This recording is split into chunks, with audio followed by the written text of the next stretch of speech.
안녕하세요. 법선생TV 구독자 여러분. 현재 커뮤니티 뉴스에서 깡통 전세 사기와 관련된 이야기들이 많이 나오고 있는데요. 특히 빌라왕 사건이 대표적이죠. 네, 아시다시피 전세 사기 깡통 전세가 몇 년 전부터 문제가 되었는데요.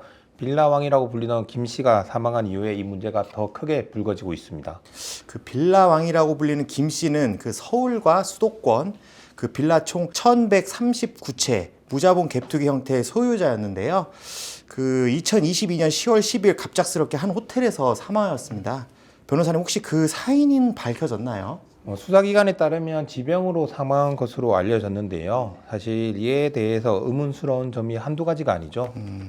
네, 그 관련 기사에 따르면 그 김 씨는 그 부동산 중개 보조원으로 일했다고 했는데 그러면서 이러한 전세 사기, 그다음에 깡통 전세를 계획한 것일까요?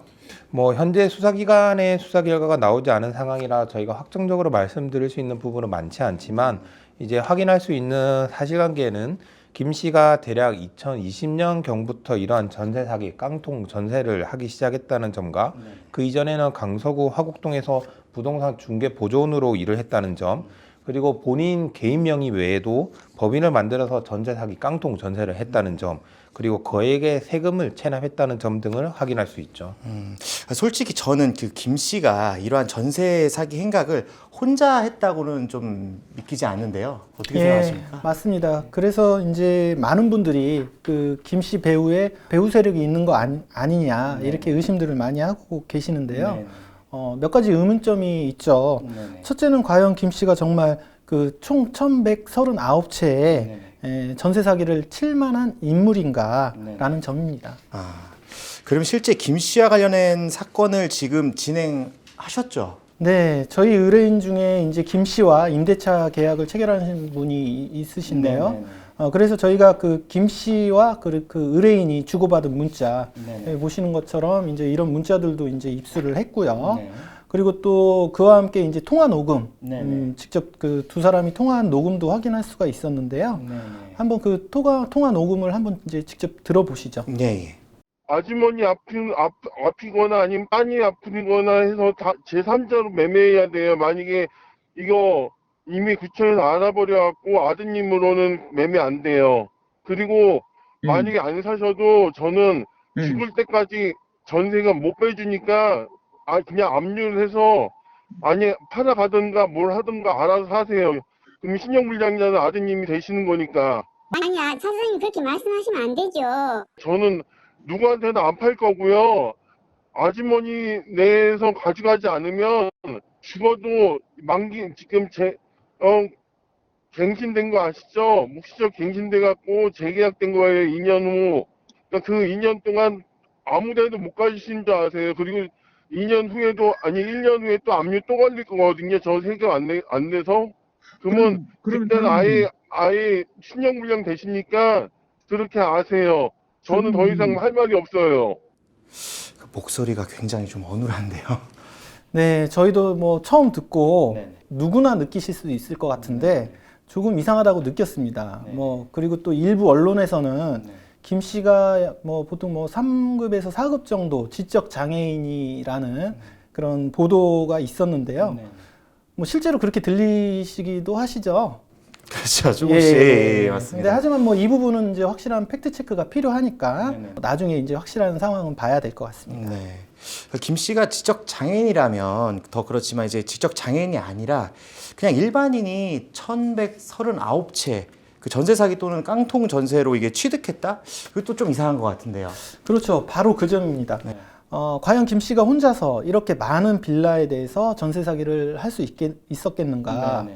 그 20년부터 이제 그 부동산을 취득했다고 하면 그 단 3년이라는 기간 내에 그 1139채를 했다는 건 거의 하루에 한 개 이상씩 그 부동산을 취득했다는 건데요. 그래서 혹시 뒤에 누군가가 있는 것 아닌가 이런 의문이 충분히 들 수가 있죠. 상식적으로 서울뿐만 아니라 수도권 전역에 걸쳐서 그 김 씨 혼자 돌아다니면서 그 전세 사기에 적합한 그 물건을 찾고 또 그 금액을 정해서 각각 매매 계약을 체결하고 거기에다가 임대차 계약까지 한다는 게 이해가 되지 않지 않습니까? 네, 맞습니다. 네, 그래서 얼마 전 뉴스에 따르면 이제 김 씨와 관련해서 전 임대인이나 건축주, 분양 대행업자 등 5명을 공범으로 입건했다는 기사가 있었고요. 그 외에도 또 다른 관련 기사에 따르면 뭐 H건축사, HJ 부동산 컨설팅 등등에서 공범의 혐의가 있는 자들에 대해서 수사가 진행 중이라는 기사도 있었습니다. 이 부분은 수사 결과를 기다려 봐야겠습니다. 근데 변호사님, 그럼 또 다른 의문은 혹시 어떤 점이 또 있을까요? 예, 두 번째로는 과연 김 씨가 그 전세 사기 깡통 전세로 벌어들인 수익이 도대체 어디로 갔느냐입니다. 그 말씀하신 대로 김 씨가 소유한 빌라가 거의 1000여 채 이상이다 보니 김 씨도 분명 남는 것이 있으니까 이와 같은 행각을 벌였을 텐데요. 네, 뭐 전세 사기 같은 경우에 다양한 수법이 있지만 보통 신축 빌라와 같이 시세가 정해지지 않는 경우에 그 빌라의 시가보다 높은 전세가로 계약을 해서 깡통 전세가 되는 경우가 많은데요. 이러한 경우 이를 전세 사기라고 바로 말할 수는 없지만 그 과정에서 분양업자나 공인중개사 등과 공모해서 전세가를 높였다면 이러한 점에서 전세 사기가 될 수가 있거든요. 김 씨 같은 경우에도 이미 임대차 계약이 체결된 빌라를 갭투자 형식으로 구매를 했고요. 임대사업자 등록을 함으로써 본인 돈이 하나도 안 들어가고 빌라를 취득한 경우도 있고요. 또 전세금을 시가보다 높게 받아서 깡통 전세로 만든 경우도 있거든요. 그러면 과연 그 돈은 어디로 갔을까요? 63억이라는 세금도 체납하고 있었다고 저희가 알고 있는데, 그 어느 기사에 따르면 그 김 씨가 마이바흐를 타고 또 50돈짜리 금도장을 들고 또 계약을 했다던데, 분명 그 돈이 이 전세 사기에서 나온 돈일 수도 있겠네요. 네, 그런 의심을 지울 수가 없죠. 그렇다면 사실 김 씨 계좌에 그러한 돈의 흐름이 다 나와 있을 테고 그 흐름을 따라가다 보면 분명히 공범이 명확히 드러날 텐데요. 아직 이에 대한 뭐 확실한 기사나 수사 결과가 나오지 않았다는 점, 이 점도 사실 이상한 부분이죠. 충분히 좀 의심이 가는 부분이긴 하네요.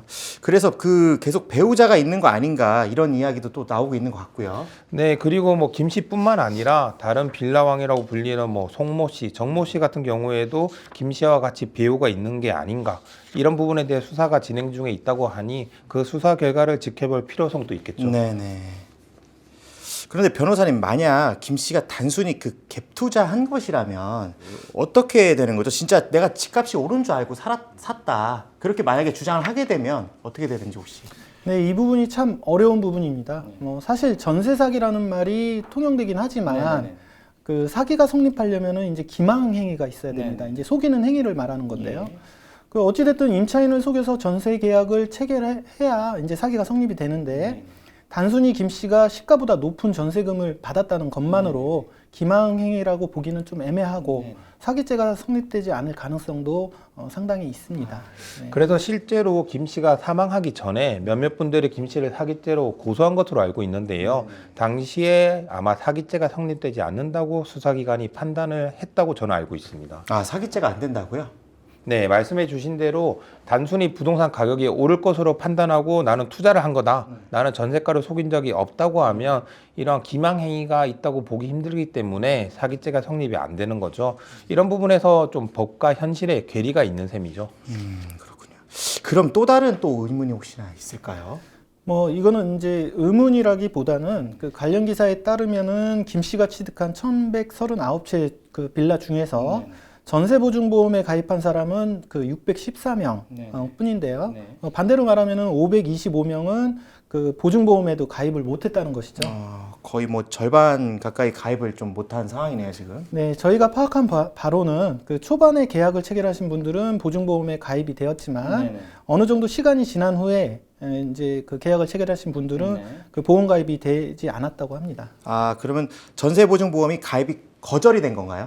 네, 그렇죠. 뭐 이미 이제 국세가 밀려 있었거나 다수의 빌라를 보유하고 있어서 아마도 이제 허그 쪽에서 블랙리스트로 올라가 있었다는 거죠. 이미 그러면 허그는 알고 있었다.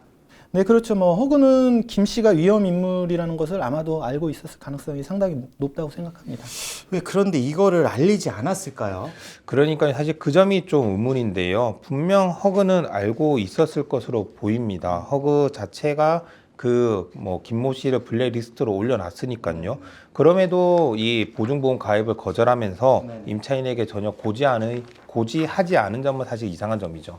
그럼 혹시 허그가 혹시나 모르지 않을 수 있지 않았을까? 뭐 그럴 가능성도 배제할 수는 없지만 일단 허그 쪽에서 전세 보증 보험 가입을 거절했다는 거는 알고 있었다고 보는 것이 타당하겠죠. 저희가 허그의 내부적인 시스템을 뭐 제대로 이해하고 있지는 않지만 저희가 보통 소송을 할 때도 법원 행정처나 아니면 구청에 조회를 해서 개인의 부동산 보유 내역을 전부 확인을 할 수가 있거든요. 분명 허그에서도 이러한 시스템을 갖추고 있을 거고요. 그리고 전세 보증보험 거절을 할 때 이러한 점을 확인을 했을 텐데 이런 위험성에 대해 당시 임차인에게 전혀 고지하지 않았다는 건 사실 의문이자 문제가 있다는 거죠. 그런 시스템의 문제 이제 그런 걸 짚어주셨네요. 예. 네. 그래서 이제 빌라왕 같은 지금 개인에 대해서 많은 초점이 몰려 있지만 결국 좀 시간이 흐르고 이제 추후에는 이러한 시스템에 대한 문제도 좀 제기를 해야 되지 않을까 생각이 됩니다. 실제 저희 법률사무소에서는 이러한 시스템의 문제에 대해서 많은 의문점을 가지고 있고요. 이 검토를 통해서 상징적 의미의 집단 소송을 할까 계획 중에 있습니다. 아, 상징적인 의미의 집단 소송이요. 네, 그 국가를 상대로 이러한 전세 사기, 깡통 전세 사태를 미연에 방지하지 못한 그런 책임을 묻겠다는 거죠. 다만 이제 손해배상을 받는다기보다는 어떤 상징적인 의미에서 그 국가 차원의 시스템적인 문제를 좀 드러내고 이를 확인하기 위해서 피해자 한 분당 10,000원 정도의 청구를 하는 것은 어떨까 검토는 하고 있습니다. 말씀 들어보니 좀 일리가 있네요. 그 전세 사기, 깡통 전세가 개인의 이제 범죄 행위일 뿐 아니라 이제 국가적인 시스템의 문제이기도 하다. 이런 지적을 좀 해주신 것 같고요. 그럼 이번 시간에는 그 전세 사기, 깡통 전세와 관련하여 몇 가지 의문점에 대해서 저희가 알아봤는데요. 다음 시간에는 이제 전세 사기 유형과 그 계약 시 이를 막으려면 어떻게 해야 되는지 대해서 알아보도록 하겠습니다. 감사합니다.